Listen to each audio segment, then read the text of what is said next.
Budget ঘোষিত হতেই কমল সোনার দাম। ৭২,০০০ টাকা থেকে দাম কমে এসেছে ৬০,০০০-এর গণ্ডিতে।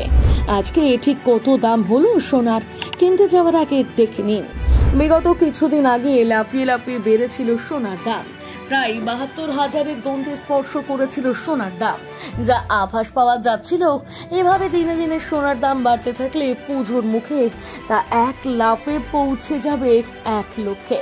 এই সম্ভাবনার সামনে আসতেই সোনা কেনা থেকে পিছিয়ে আসছিলেন ক্রেতারা।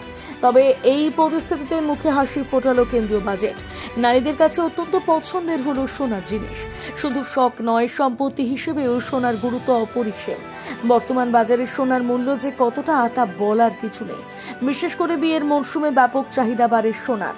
তবে সাধারণ মধ্যবিত্ত নিম্নবিত্ত মানুষের সাম্প্রতিক অতীতে চিন্তার কারণ হয়ে দাঁড়িয়েছে সোনার দামের ঊর্ধ্বগতি। কিন্তু এবার কিছুটা হলেও সোনার দামে স্বস্তি পাবে সাধারণ মানুষ। সোনার দাম কমছে হু হু করে। গত ৪ মাসের মধ্যে সব থেকে সস্তা হয়েছে সোনা। যারা সোনার গহনা কেনার পরিকল্পনা করছেন তাদের মধ্যে এটাই সেরা সময়। গোটা পৃথিবীর মধ্যে চীন ও ভারতে রয়েছে সব থেকে বেশি সোনার চাহিদা। ভারতের সম্প্রতি বাজেটে ছাড় দেওয়া হয়েছে সোনা ও রূপোর আমদানি শুল্কে, আর তার ফলে বেশ কিছুটা সস্তা হয়েছে সোনার দাম। একটি পরিসংখ্যান অনুযায়ী সোনার দাম বাজেটের পর প্রায় ৯% হ্রাস পেয়েছে। আজ কলকাতায় ২২ ক্যারেটের ১ গ্রাম সোনা বিক্রি হচ্ছে ৬,৫২৫ টাকায়। ১০ গ্রাম সোনা বিক্রি হচ্ছে ৬৫,২৫০ টাকায়।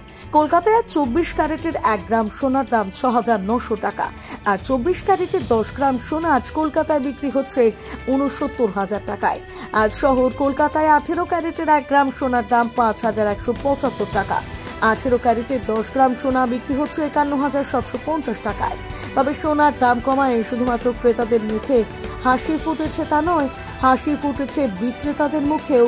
সোনা বিক্রেতারা জানাচ্ছেন, বিগত কিছু মাস আগে সোনার দাম বৃদ্ধি পাওয়ায় ক্রেতারা সোনা কেনা থেকে দূরে ছিলেন, যার দরুন বিক্রির অবস্থা অনেকটাই খারাপ ছিল। তবে দাম কমায় ক্রেতাদের ভিড় উপচে পড়েছে সোনার দোকানগুলোতে।